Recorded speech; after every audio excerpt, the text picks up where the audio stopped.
Thank you so much for joining us today. I am thrilled to be hosting this fantastic and timely webinar on women in technology leadership, breaking barriers, and driving revenue. And in fact, it could not be more timely. I don't know if any of you were scrolling LinkedIn yesterday, but the GTM 10 awards were announced. And I thought it was really interesting that someone called out that the awards for the top salespeople were judged by a panel of all male judges, and the top 10 sales leaders were all men. And it's worth recognizing because there were fantastic community leaders from groups like Wednesday Women and Women in Sales that commented on that update. And kudos to one of the judges who engaged in a dialogue to recognize that bias that occurred. So it's great to have all of you here today to support each other, to learn from each other. And let me introduce our fantastic panel that you're going to hear from today.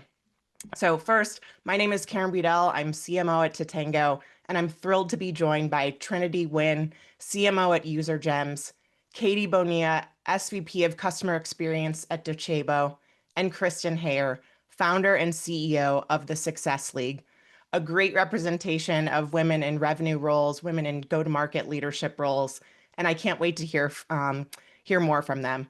Also, we want to hear from you, so I encourage you, if you have any questions, to please use the Q&A panel in the Zoom toolbar, and of course, engage in chat. We want you to engage in the dialogue with each other, and we'll be sure to keep an eye on the chat conversation as well.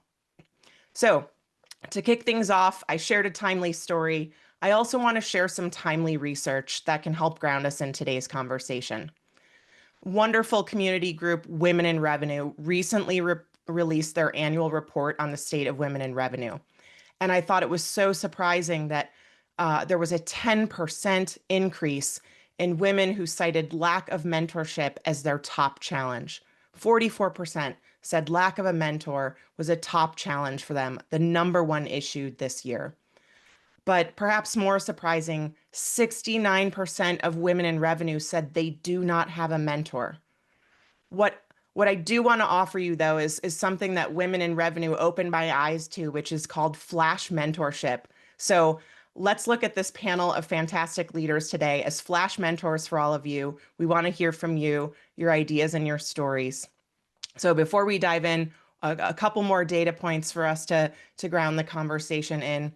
The same report from Women in Revenue also showed that the average tech salary for women is 15% lower than for men. I'm sure we've all read the research out there. Some of that is due to bias, but some is we need to also take control of negotiating for our worth and our value. So perhaps we can get into some tips on that. And then we also saw in this report that 33% of women in revenue roles cited work-life balance or those compensation issues as top concerns. So that's what the research is telling us. Let's dive in to hear from our experts. Now we're talking about women in revenue, and I think back to as my career was, as I was rising through the ranks, one of the things that I kept hearing from a lot of leaders I worked with was know the business. You have to know the business. So gaining fluency in technical skills, business metrics, how your business makes money is really key to growing your career into executive roles. And so I want to start off with the conversation with asking the panelists, what have been the most valuable ways you've developed those skills over time? And how do you encourage others, especially women in tech, to do the same? And so Trinity, I'd love to start with you here. You have a background that spans product marketing at Sisense, strategy roles at HP and Intel. You've led cross-functional teams. So can you tell us a little bit about your first experience in speaking the language of revenue?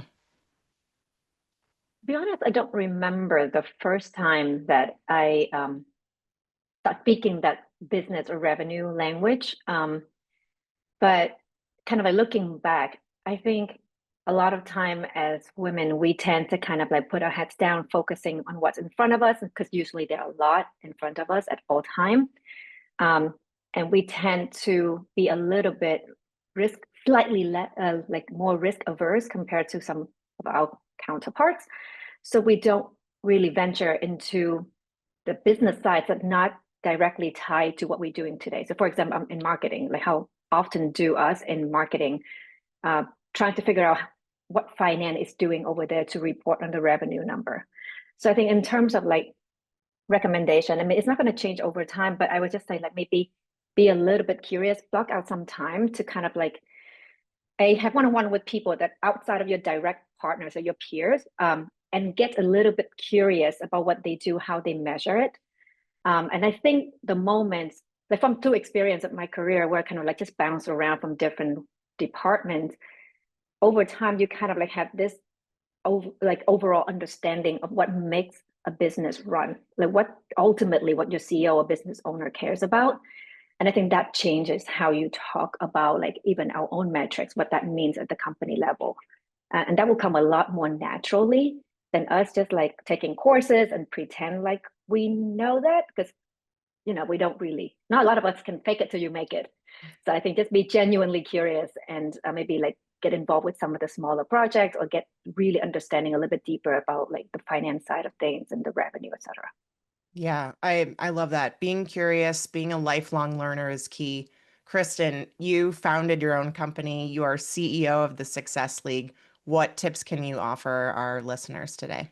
Yeah, this was an area I struggled with early in my career. And to echo what Trinity said, one of the best ways that I learned was getting together with the CFO for the company I was working for at the time as I was building my skills in that area.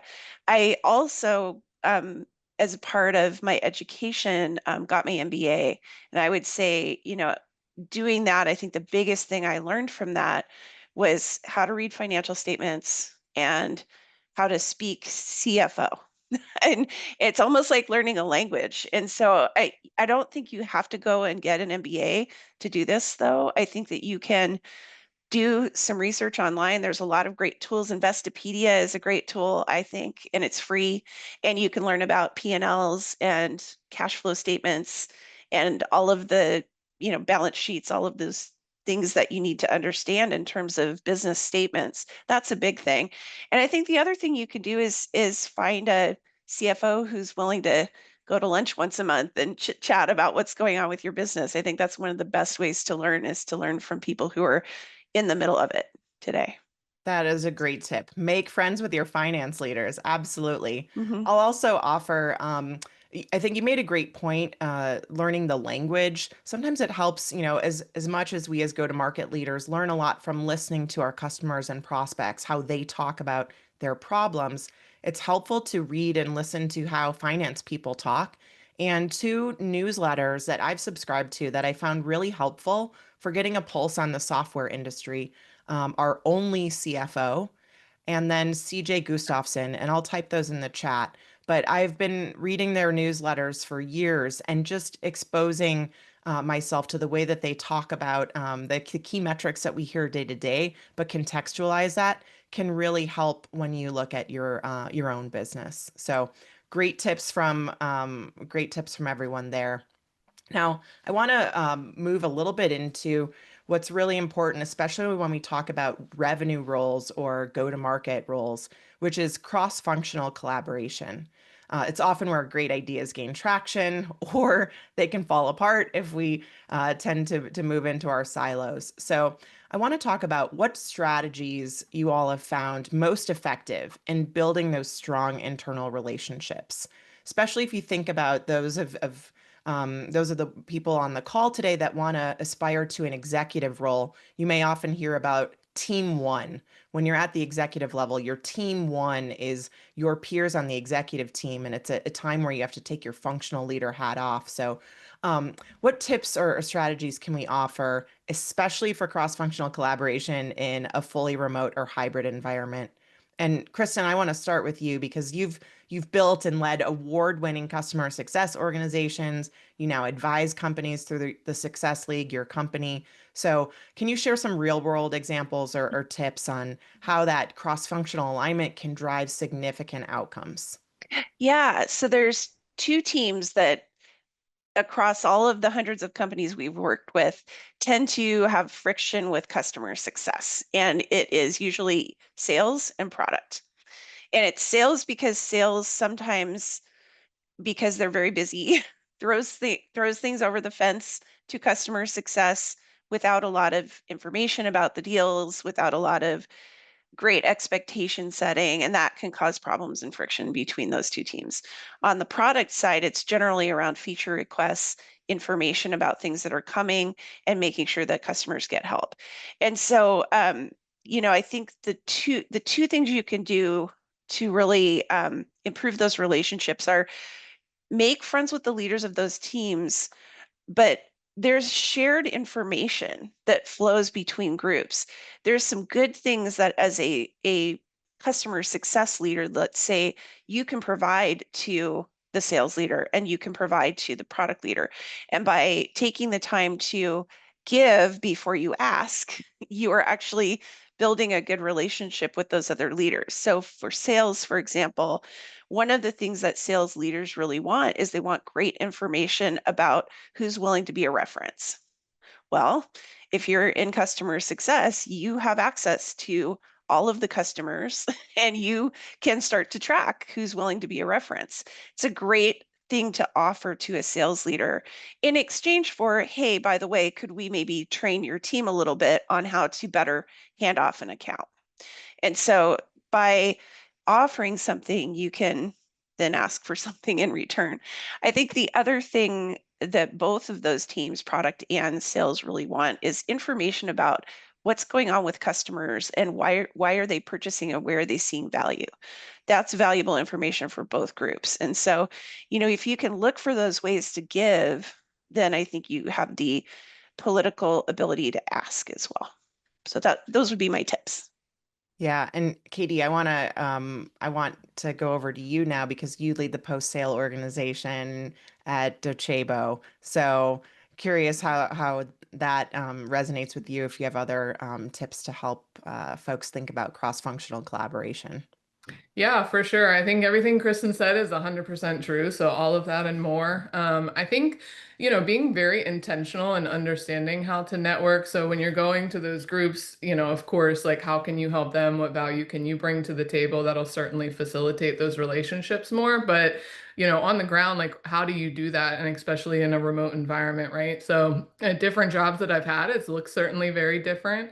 A lot of times you have to be intentional and you have to look for people at your level or peers to start to create a network with. And that's kind of where I would say to start there, because you can always build up or down from that, right? So if you're trying to achieve that executive level visibility, if you start with the folks that are on your team and you can kind of present a united front and like we are here to achieve these business outcomes, you will get the attention of leadership, especially if you're front and center in kind of creating that collaboration. So start with the folks that you work with most closely, build those relationships and invest in them. Working in tech, I can tell you, like, that's a continuous effort. You could build a really strong relationship with somebody and they leave. And so you have to start over, right? You have to start with whoever is coming back in. And it's certainly easier with certain groups than others. Sales and product are sort of the two that it's a little tougher with for certain reasons, but find the strength in the relationships where you can and just continue to kind of work towards synergy and collaboration. I also, at Docebo specifically, I was able to experience a unique circumstance. I was the first former customer that Docebo hired. So, as I was coming in, I had never worked for a SaaS company before. My background is in training and development and leading training programs. So I had a lot to learn about software. And I was very, very curious, which people liked. They liked that I was asking questions and trying to find out, like, what do you do? And why do you do that? And what's important to you? So to echo what Trinity even just said earlier, like getting curious and being really interested in understanding others helps. But at Docebo specifically, actually, within my first year and first 30 days, I mean, everyone wanted to talk to me because I was a customer. So I actually got this like really interesting amount of exposure very quickly. And so I would say, obviously, that's a unique circumstance, but take advantage of any opportunity you have for exposure, whether that's getting involved in ERGs, leading, or getting involved in cross-functional projects. Like, don't be afraid to raise your hand and say, I have a little expertise in that. It's not really related to my role, but I'd love to contribute. Those are ways that you can build those relationships and show your value and really bring business outcomes at the same time. Yeah. I can't help but think as I hear you both speak on this topic about multi-threading. We're talking to people in revenue and go-to-market roles, and you have to multi-thread in your career and your network, building those peer relationships, finding those that are a level above you. I will tell you, even in today's world, like making connections with folks that are just entering the workforce, who might have a different relationship with technology and LLMs in particular. There's probably a lot that we can learn from everyone at all levels. So those are excellent tips from everyone. Well, look, I want to go into what I teased at the beginning of the call, which is the topic of mentorship. And I think oftentimes, I mean, I know I do in myself, hear the word mentor, and it kind of has this heavy long-term commitment that comes to mind immediately, that there's this mutual, will you be my mentor? And then someone has to think about it, and yes, I will, and you engage in this long-term commitment. But as I teased at the beginning, I learned about this concept of flash mentorship that Women in Revenue had brought my attention to. And that is finding someone that can help you at a moment in time when you need some guidance, a listening ear, or maybe some advice. You might be navigating a new role, joining a new company. Maybe a new leader comes in to oversee your team. Maybe you need to negotiate for a raise or a promotion. And so reaching out and finding someone that can be a flash mentor for you can be just as valuable as a long-term relationship. So I want to start this one with you, Trinity. You have risen from the first business hire at UserGems to CMO over the past 5 years. And so curious how you thought about some of those pivotal challenges or inflection points in your journey there, or maybe previously. And how did you look to mentors or perhaps sponsorship from leaders to help accelerate your career progression? Yeah, so I think I'll be the first to admit that I actually never had a formal mentorship, kind of like how it's described in books. Um, I always found it a little bit awkward personally, like to make something so formal, just as Karen, like what you said. But looking back, what ended up happening over time is probably could be a flash mentorship. I just like the concept recently that I heard from a friend of mine called Personal Advisory Board, PAP. And it's just a group of peers, could be same level, above, just someone you admire.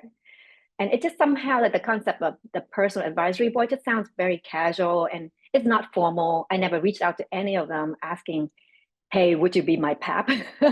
It's just someone that you kind of like stay in touch with naturally because you have this natural chemistry.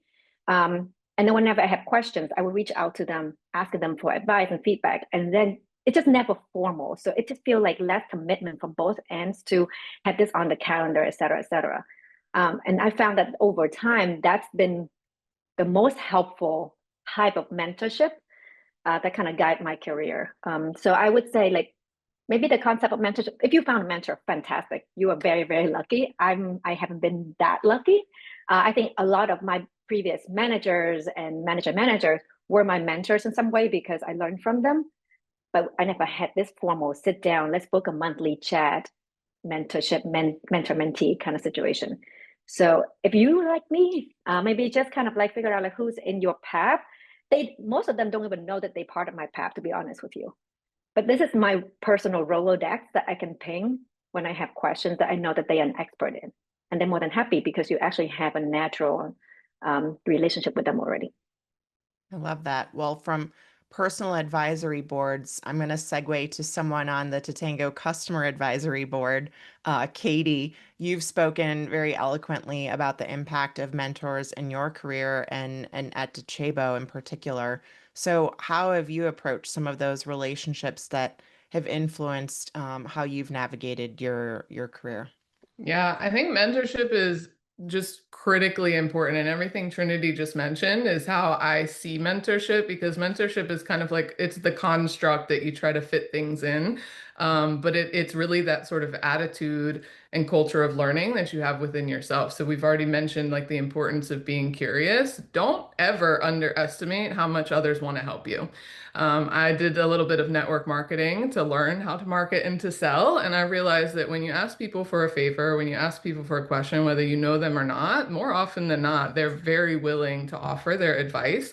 And so when you think of mentorship, you're getting a trusted advisor, and that could be in a single moment. You know, think of seeing an elderly person on the street and asking them how long they've been married and what's the secret to being married for 50 years, right? You're getting mentorship in that moment on relationships versus in your business. You find someone that you respect and you see and you want to learn from them. Maybe you do align to them. There's actually someone here that I'm currently mentoring, and I think it's really important to understand like the two-way nature of that. And, you know, when you are a formal mentor, because I do it a lot, I think I learn more from them than they do from me. I think it's really important, but you know, within Docebo, I've always really looked for people who are good at things that I'm not good at. So things like the business acumen and the financial side of it, and finding someone who's open and willing to talk me through that. When I came into this business, we were very much in like a startup mode, and I kept seeing things that I felt like could improve. And so I aligned myself to our CHRO and started talking through some of the personnel things I was seeing and some of the business structure things I was seeing, and got mentorship from her on how to lead and how to take some of my insights and apply them. So I think at the end of the day, I mean, you need to look for people that are better at things than you are, whatever that is, and everything. Like, don't even silo, you know, how you're kind of targeting, seeking that information. And to Trinity's point, I mean, it can be somebody that you can call up on the phone and ask a question to, and you're that close. It could be somebody that you're aligned to for 6 months to a year and in a more structured capacity. Or it could just be the people around you that you're taking advice from and that you go to them when you have a question and need trusted advice. That's great. Well, I'm going to put all of us out there for a flash mentorship moment for anyone that's listening. So please drop any questions you have for us in the Q&A or the chat, and we'll get to those at the end. I want to pivot this conversation to a topic that's very similar, which is sponsorship. So we talked about mentorship and flash mentorship, but sponsorship is when there's someone in your career that's willing to speak up on your behalf when you're not in the room. And that can be incredibly important, especially for those of you looking to rise into a leadership or executive role. Or for anyone that's at a large enterprise, I spent 4 years at Google, and there are some companies that have a really rigorous performance evaluation and calibration period where your performance is not only getting discussed by your manager, but by those who might work with you cross-functionally. So it goes back to developing those relationships and knowing that you've got more than one person willing to, you know, use their personal capital to speak on your behalf. So I'm curious if any of you have experience in sponsoring someone or learning about someone that's been a sponsor for you. Yeah, I did have sponsors in my career. I don't think it was I didn't approach it as like, hey, could you be my sponsor with that intention in mind? But looking back, it was more like what Katie said. If you're very curious, and I know this sounds basic, but you're curious, you speak up, you get involved in different projects, could be work related or like company like fun, culture, just get involved, put yourself out there. People will notice because it's uncomfortable for a lot of folks to do that. So the leadership typically would notice that and they will speak up on your behalf, and that somehow magically your careers will shift a certain way. But when you find out about it, looking back, it all makes sense.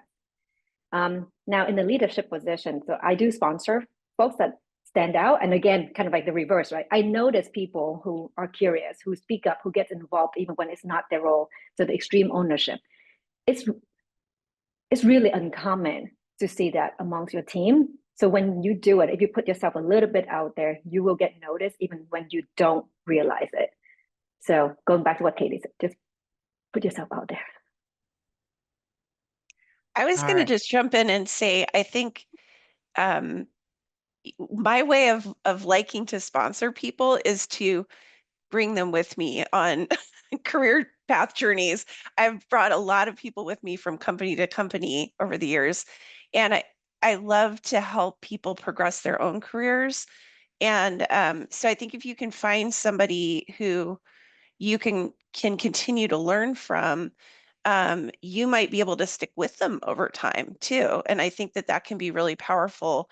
I mean, certainly as friends, but also very powerful for your career if you can find people who are willing to sponsor you, not just at a company, but across your career path. Yeah, I wanted to just add, I think like as leaders, you want people that you are developing. If Mhm. a business need comes up and you actually have nothing to offer as far as like, I know somebody who could take on that project, or I know somebody who could lead that team, like that's not great if you're a leader in that position. So I do think most good leaders are really looking for those people that they can trust. And to Trinity and Kristen's point, like they kind of show up themselves and then you can kind of sponsor them. So making it easy for a sponsor, similarly to making it easy for a mentor, like you do the work and just take their guidance. And I also tell people just, I think this is like a baseline like life rule that I have that really does help you get noticed, especially in business. At the end of the day, you're like, aim to be a good person, not a good employee. That will actually help you stand out because people are looking for trust, they're looking for curiosity, they're looking for all these things. But when they see that you are more dynamic than just the role that you have and that you're a stand-up person that they really can trust, regardless of how much they know about you, I have found that's how I operate. And I have found that's like one way to, again, maybe more quietly stand out. 100% be the person that everyone wants to work with. I think that accountability, curiosity, a willingness to, raise your hand and try something new goes a long way. And I will say that I have had points in my career where I heard from people I worked with at past companies in different roles. They weren't even in my same department, but they reached out to me because they remembered what it was like to work with me. And so I would say, that's the thing, that's a great career legacy to have. You can have whatever definition of success, but to me, I love the idea of, knowing that people wanted to work with me. That's a good career legacy, I think, for sure. So, um, these are great tips. I love this. I want to bring it back to maybe a little bit of a hot topic and kind of where we started, which was around gender bias. And it's 2025. It feels weird to know that we're like still struggling with some of these, you know, um, unconscious or conscious biases that we see in the world around us. So we've all encountered it, whether it was subtle, whether it was overt throughout our career. How have you all learned to navigate or perhaps push back and speak up in those moments while still staying true to your leadership style and being authentic to who you are? Katie, I know you've worked with Docebo's annual Women's Alliance and the Steps Challenge, and you found an interesting way to connect to empowerment and activity. Wondering if you've got any stories to share from working within that ERG or anything that you're comfortable offering and tips on how to handle those moments. Sure, yeah. Yeah, I'm the executive sponsor for the Docheba's Women's Alliance, and so I help facilitate and support that team and have spoken on webinars for the group before. And I was lucky enough to actually grow up with all boys, only boys in my neighborhood, only boys in my family. And so I never really had that sort of I don't belong sense, which is weird because I was always the only girl, but I was just always doing what they were doing. And so for me, something that has been very powerful that again, I maybe just have is that I don't feel out of place. If I'm in a conversation, I'm in the conversation and I don't think for a second, are they not listening because I'm a female? Are they treating my responses different because I'm a female? So I think, something you can control is your mindset and coming in and saying, I'm here and I'm showing up as myself. And it is what it is, right? So I think that's something that we can control. And I do speak to my ERG and our team here quite a bit about that. At the end of the day, there are realities though, right? And so you have to be cognizant of the things that you're seeing and you have to respond to those appropriately. And the connection, I think, Karen, that you were talking about is we did a steps challenge and it was a company-wide steps challenge. And I kind of compared it to marches, right? When we're thinking about protests and we're thinking about bringing perspectives and representing different groups, historically, marches are one of the ways that you bring forth and protest peacefully. And so I really encouraged our male allies and other allies within the business to support us and understand that it wasn't just, oh, hey, we're getting steps and we're fit and we're cute because we're girls. It was a way to truly join us in solidarity, to show your allyship and kind of tie to a method of actually kind of bringing the issue forward, that women are not always treated fairly and are not always recognized. And it really did land, especially with our male counterparts, where they really kind of just even, it was a LinkedIn post that I made, and a lot of males actually were like, wow, that really resonated with me. I've never thought about it that way, and joined the step challenge with us. So That's great. Yeah, bringing along folks to on the team to learn whether or not they're, formally an ally, but getting exposed to the biases, I think is certainly key. Um, I will offer too, sometimes whether it's happening to you or you're on a call and you see it happen, we'll come back to a question I see in the chat, but if you notice someone being spoken over or having the words and ideas that they share being repeated by a man or someone else, and suddenly they're getting the attention, it it's it's hard, but I encourage you to speak up and draw the attention back to the woman who made the original comment. Those are small ways that we can draw attention to those biases. I also want to call out an article someone shared with me last night, and the subtle bias that we often encounter just in the way we communicate and what the expectations people have for how women communicate. There was a study in a journal shared. It was from 2017, but I guarantee you it's still happening today. Emails were the same exact email text was sent to the folks in the study. Same copy coming from a man, same copy coming from a woman. And they found the language too aggressive and too direct and off-putting when it came from a woman.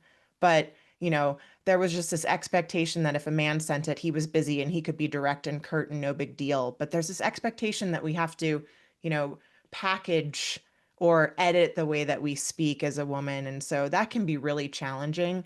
And just calling out those biases, if you see it, can help draw attention and give us all a moment of pause to reflect and see how we're assessing those same situations. I see some nodding and smiling from those of you on the panel. Anything you want to jump in and add here on subtle biases? Yeah, I'll add in, but a little bit kind of like a different, not like a different take on this one and how we could change, hopefully, the situation. So I love everything that Katie shared, Karen, like the example of like, if someone, the question from Romina, so if they want to take credit, just, it's fine. It happens, let them. But then when it's your turn to speak, acknowledge, oh, that was a great idea, Katie. And that's enough, right? We can't change the world overnight. So I think those little things help with educating and bringing more allies. On the flip end, I also want to think about what we can do as women to kind of give us that inner confidence, kind of like what Katie said. She grew up with a household of boys. She never feels out of place. That speaks a lot to the inner confidence of like the inner gravitas. I was told I didn't have gravitas growing up. I'm also like not, I'm an immigrant coming from Vietnam, so my English not perfect. I'm yay tall, it's really, really small. And I went to another company before. So all kinds of like gender biases, I kind of felt that through in all kinds of shape and form too. I'm sure like a lot of people here experience. So there are things that we can do to like build awareness within the general population. But what I realize now, a little bit more seasoned, is like there are a lot of things that we women do that kind of holding us back too. For example, and these are very specific stuff, like when I try to like run like webinars like this or podcasts and highlighting women in leadership or even in any role, we send out mass blasts inviting people on because they're doing something great. Majority, like probably 9 out of 10 times, women that we invited said, no, I'm too busy. But the other way around for men, majority of them, if not 10 out of 10, said yes, because they're like, well, that sounds fun, I'll do it, doesn't matter. Because we women want to be perfect, right? Like we're busy, so we want to be perfect at our job. If we're going to do a podcast, we want it to be perfect.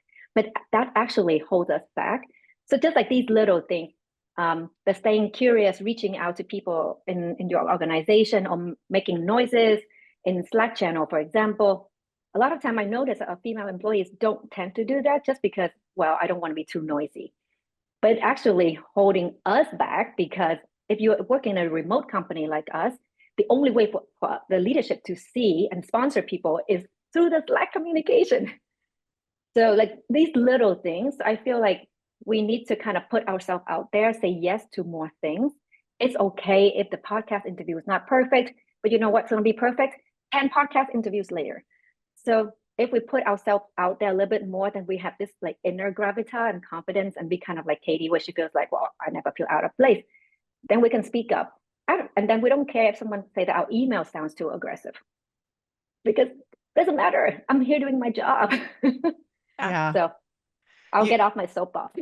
No, No, those are great points. Kristen, did you want to add to I that? was just going to say, I have a great resource for this, and it just happens to be sitting on my desk because I'm working through this book with a coaching client. It's called How Women Rise, and it tackles, Trinity, many of the things that you were talking about. It gets into perfectionism. It gets into not being a good vocal advocate for yourself. It's all of the various habits that sometimes women get into that can hold them back from progressing in their careers because they, hit a wall. And so I have read this book a bunch of times with different people that I coach, and I can't recommend it enough. It's by Sally Helgeson and Marshall Goldsmith. Excellent. That's a great resource to add to our reading list. Thank you. I'm gonna close us out with one last topic. We saw it in the initial research from Women in Revenue, with work-life balance being a top concern from their research. Trinity, I think you kind of touched on it when you talked about feeling busy. There's still a burden, if you will, that women take on in home lives, whatever your home life looks like, whether you're taking care of dogs or children, or aging parents and family members, or just household stuff. Oftentimes there's a lot that we're juggling that takes up a lot of space. So I'm curious if you have any tips. My hot take is there is no work-life balance.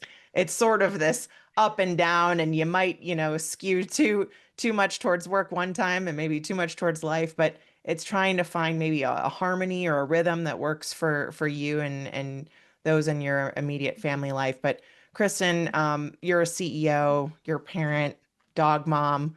I would just wonder if you could share a little bit about the multiple roles that you inhabit and how you juggle that.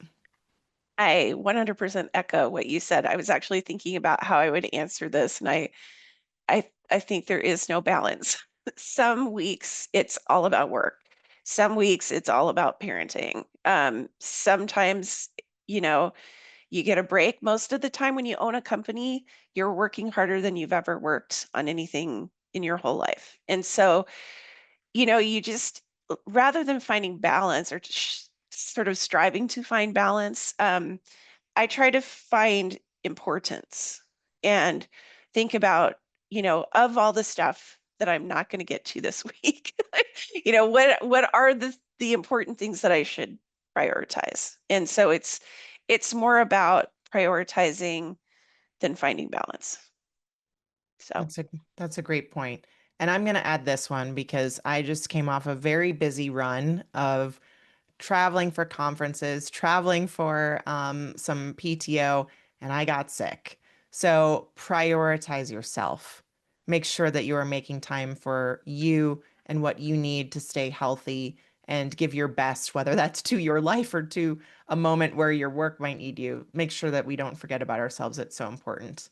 Um, Thank you. Those are great tips. I want to bring it back to some great questions that are coming in from our attendees. And the first one that came in is from Taylor.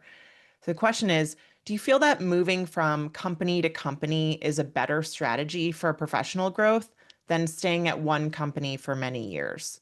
So assuming there are still growth opportunities at that company. So hopping from one company to another or finding a way to advance your career at one place. What What would you offer there? Maybe while you're thinking, I'll share because I did spend almost a decade at the Chicago Tribune Company, and that worked for me at that point in time. I started off as a journalist and worked on the editorial side of the house, and then went back to school, got my MBA, and transitioned into marketing. So I was able to navigate in a large company like that, movement to different roles, movement to different business units. So over the course of nearly 10 years, it felt like I was working at different companies almost, and it allowed me to progress my career. Or, career progression doesn't always have to be linear. Sometimes you can make a lateral move, or maybe, take a quote unquote step back if you're moving into a different function or skill set. So I've done that. I've also, hopped around as well when I moved into the SaaS space.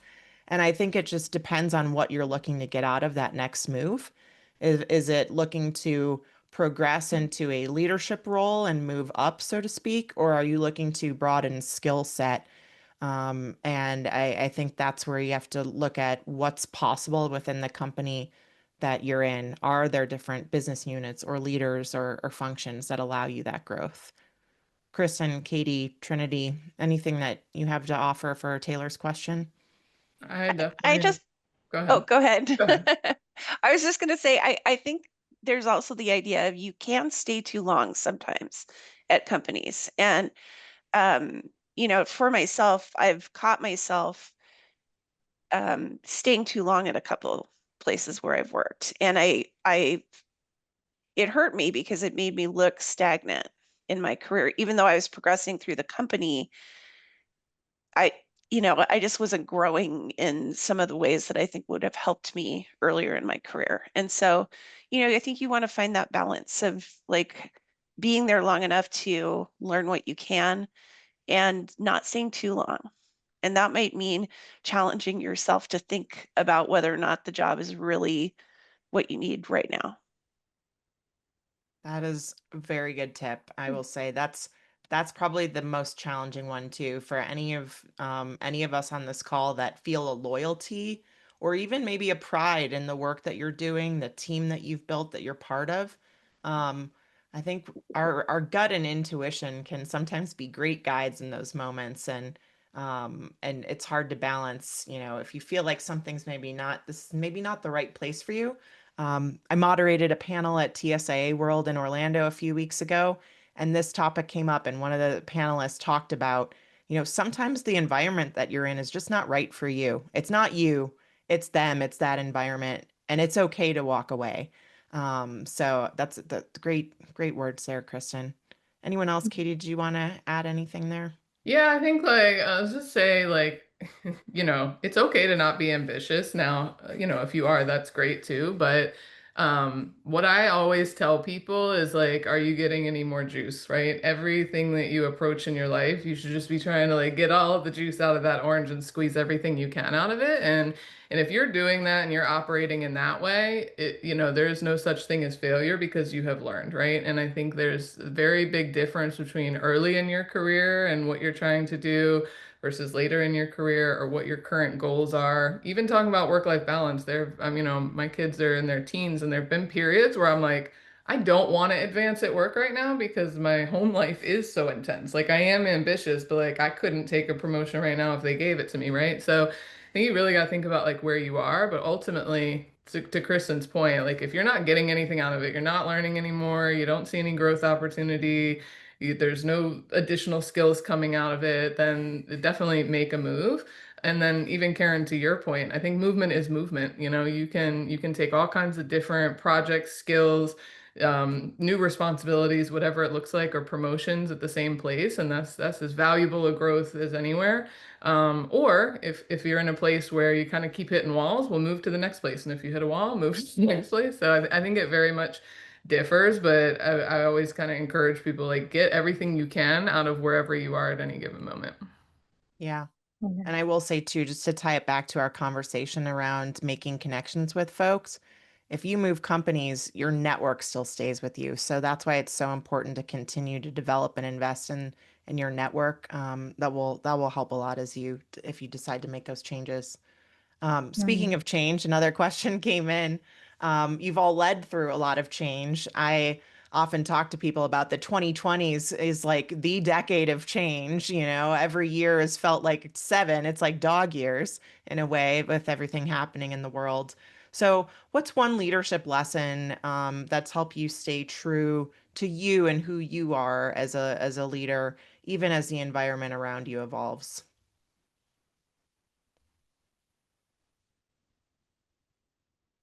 It's a tough one. I think I would say like that you're not alone. I think a lot of times as leaders, you kind of feel like you carry all the burden of change and you don't like at all. And if you're feeling overwhelmed, I'll tell you, I mentioned I don't often feel uncomfortable, but sometimes I do. And the last 2 weeks here at Totango, we've had a lot of change and a lot of things that have really got me in my feelings and wondering if I'm in the right place and all this kind of stuff. And I went to my current boss and I said, "Hey, I don't know if I'm just like spazzing out, but here's what I'm feeling. Here's the change. I'm trying to lead through this. And just can you help me talk through it?" And they helped me. And then I was able to turn around and talk to some of the people that are on my team and talk them through it and say, "Hey, I'm struggling with this," right? And so instead of like shouldering the whole burden and thinking like I've got to be the strong one and I have to know everything, like recognize that everybody is going through the changes with you and lean on them and get insights and advice and maybe some therapy from those around you. Yeah, I think like it kind of goes back to the personal advisory board. I think everyone's right now is going through a lot of changes. If somehow your team or your company doesn't go through it yet, it's coming and it's just gonna get faster and faster. Unfortunately, I think I've come to term. I went through like 7 stages of grief, dealing with all the fast-paced changes, and I've come to the acceptance that this is a new normal. So I think if you're in the leadership position, it does feel like you're the one that shoulder all these changes, and then you got to figure out how to navigate and keep the ship steady as things flying your way, at least for your team. But then, like, if you have a manager, you can go to like Katie, like that's amazing, or you can also go to your PAP and have a one-on-one conversation where you feel it's okay to be vulnerable. And what I've found out in the last few months is actually everyone feels exactly the same way. Don't rely on social media. Don't rely on anything you see, like anything that the front and the public is not the reality. And if you do one-on-one conversation, you will realize that you are not alone, women or men. So if you can have like that kind of intimate conversation with someone you trust and you can open up, then I think that helps a bit. And okay, we're all figuring it out together. And I swear, we are all in the same exact position. That's what I realized recently. So Yeah. For sure. It's really easy to think that someone else has it better when you look at LinkedIn or social oh media, gosh. right? You've got that veneer of perfection, but you're spot on, Trinity. I mean, just go to any event these days, and when the camera's not on, people will tell you there's a lot of change happening, and it's hard to deal with that. I think the burden comes with, especially, Katie, you touched on it. If you are in a leadership position, you're setting kind of the tone, the mood, and the energy for the team. And so how do you show up every day, and bring that energy, the optimism to try and move folks forward even through times of change, and it can be hard, but um, I think there's power in vulnerability and being able to share transparently with folks, to show that you don't have all the answers all the time, or maybe you need help. And personally, I think that's okay. But to each their own. We all find our things that help us move forward. I do want to make sure that we address one of the questions that came up in the chat just very directly. How should you deal with a manager who likes to take credit for your efforts or output? What are a couple of strategies or tips that we can offer for folks? I mean, I would be very candid and point out that you see it happening. I would speak first to that person and say, "Hey, this is what it looks like to me. You know, are you intending to do this? Like, is this just something that's happening and you haven't really thought about it that way?" See what's going on with them and give them the benefit of the doubt in that first conversation. If it keeps happening, it's probably not going to change. And I think you then need to think about what is your move. you can't fix somebody else. Yeah. Yeah. That's a good point. And I'm just going back to some of my careers. It might feel uncomfortable to have that conversation with your manager. Mm-hmm. But essentially, usually when that happens is either their manager has a new boss, or they feel a little bit shaky in where they are. That's the lack of confidence, and that's why you're grabbing and taking credits to make you look good, right? So that's the insecurity that they're feeling right now. If they just joined the organization, it's probably they're just trying to show that they can deliver in the first 90 days or so. So I agree with Kristen, maybe give them a little bit benefit of the doubt, but keep your eyes wide open to see, like, will this change? Like, if you kind of help your boss look good in front of their boss for a little bit, and if that doesn't change and you don't feel like you build a genuine rapport with that person, then I will definitely start looking around. You can't fix them. It's hard. We women, we should stop trying to fix everyone. We can't. If they show us who they are, let them. I have That's I have a little quick tip too, Kristen, 100%. I think if this happens one time, you just go to them and say, hey, like, I noticed you didn't even give me a shout out or anything.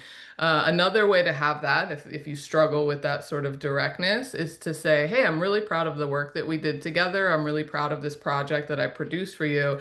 I'd like to present it on a team meeting, or ask them for ways that you can talk about it within the business to actually give yourself the opportunity to take the credit, because that will also lead them to say, oh my gosh, absolutely, like, go do it. Or if they shut you down, that's a very much more direct signal to tell you if it's time to leave, or if they just made a misstep or whatever, and they're willing to support you regardless. I love that. Yeah, that gives you an opportunity to showcase your expertise and contribution. Great tips. Um, Romina put a great topic in the chat, and perhaps a bit taboo in professional settings, it says, but as women, we experience natural cyclical changes, physical, emotional, energetic. There are different stages of life that we're going through. Some people might go through a transition to motherhood. I'm going to say a word that feels awkward to say on a professional webinar, but perimenopause and menopause have been topics that more and more women and companies are dedicating time to. I mentioned Wednesday Women, Women in Revenue. Those are great communities where there are leaders having conversations around what that impact means for a person's career, and being able to look at, those signs or symptoms within yourself and find community to help you through different strategies. Do you have any tips for how to personally manage that or adapt to those fluctuations in environment? Maybe, oh, Trinity, hand raised, go for it. Reason, this is new because my partner also, like, get it, why one day you're like this. Theoretically, they get it, but they don't really get it. To be honest, it's not like I got it either, because there's just a lot of chemistry that's just flying around. So I downloaded an app called Flow, FLO, like Flow app. And when you log things in, it actually will give you like a morning, like, this is what's going on chemistry wise, so that you might feel a certain way. So I think step one is awareness. So like, if I feel like, oh my goodness, my anxiety is up to here, I want to like explode everyone in Slack, then I was like, oh, it's just a phase, like you feel down. So I think that helps with the awareness, so that you can kind of like, okay, take it easy today. So I think that's really helpful. For workplace, I'm not sure if you can, I don't think you can share that, but with your partner, there's the partner version that you can sign up together under one account, and the app will be the mediator and tell your partner, like, this is how she feels. Ask this question. How about a warm cup of tea? And I can see like kind of like both sides is kind of moving in the same rhythm again. But I think for work, just like aware that this is how you feel internally, because there's no way you can fight it. It's like, this is bad, this is recorded. But like, if you're taking any substances and fighting the inside, right? Like, if you like, I don't know, I don't do weed, but if you get high, it's really hard to fight that high, because it's actually inside our body. So asking women to be like even keel all the time when the chemicals are just going insane in our body is unreasonable. So the more that we're aware, and then help other people aware, I think that helps. And then it's hard being a woman. It is. I've also found that I've had to change my physical activities that I do to help with, the chemistry and the hormonal balance going on in your life. And now I've been really investing in strength and weight training, and that does a lot it does something different for my mood and my body that I hadn't had before. I'm also, folks on my team know I'm an avid mountain biker. There is just there's an adrenaline rush I feel, but I have to pay so much more attention to the obstacles on the trail when I'm riding a mountain bike. And it's the only thing that I found that allows me to truly clear my head, because I know many of us are, we've got running lists in our head where you mentioned it, Trinity, we're trying to fix all the things. And so finding you might need to change those activities, or pay attention to what's happening in your body, how you're treating your mind as well, I think are important for us to pay attention to. We've got 3 minutes left. This has been so wonderful. I really appreciate you all sharing so openly. Thank you to everyone who's joined us today for asking some great questions. I want to just go around the room one more time to see if you have any parting thoughts, tips, or words of wisdom for those attending today, or anything you'd like to say before we sign off. And I'm going to go around the room as I see you. So Katie, we'll start with you. Yeah, I'll just say like, hey, we're all humans, and like women, we just put so much pressure on ourselves to be perfect, to get everything right, to balance this and be nice here. It's okay to have a bad day. It's okay to not have it all together. It's okay to not have the answers. And when you get comfortable with that, you can be curious, you can be confident, and you can make an impact. Great. Trinity, how about you? Mm, I think I'll share the one where I shared with our group when we first chatted. Talk about like one of the earliest slides about how women compensation tends to be still lower than men, and negotiations tend to be tougher for women. So we've heard all the stats. So I just want to pass on the wisdom from one of the professors at Kellogg MBA school, and she's kind of like the master of negotiations for B2B companies. And she said that women tend to not be very good at negotiating because they feel like they have to be liked. So we're like, well, I don't want to come off too ruthless or aggressive and this and that. So we always internally negotiate against ourselves when we're at the negotiation table. But she said that women are extremely good at negotiating when they negotiate on behalf of somebody else. So think of you as like a negotiating, like professional, and you have a client. So if you go to that like a negotiation table with your vendors or for your job, your employer, imagine that you're negotiating for your younger sister or your daughter, whoever, and you're just representing them. If you can adopt that mindset, then you'll be very effective at negotiating, and you can do all the negotiation tactics without feeling bad because you're actually doing it for someone else. You're protecting someone else, and that's our strength. Great tips. Kristen, what do you have to offer to the attendees today? I just want to say thank you to everybody who came today. And I think this is one of the things that you can and should do. Keep looking for spaces where people are talking about these issues. Keep challenging yourself to find resources to help you through it. And I think there's so much out there, and there's so much that's free. You just have to take the time to look for it. So maybe, I know everybody's really busy, carve out that 5 minutes in your very busy week to take the time to look for resources so you can continue to grow and learn. Wonderful. And I encourage everyone here to follow all of us on LinkedIn. Let's grow and learn together. Thank you so much. This was truly a joy and a highlight of my day and week. Trinity, Katie, Kristen, thanks again. Have a wonderful day. Thank you. Thank you.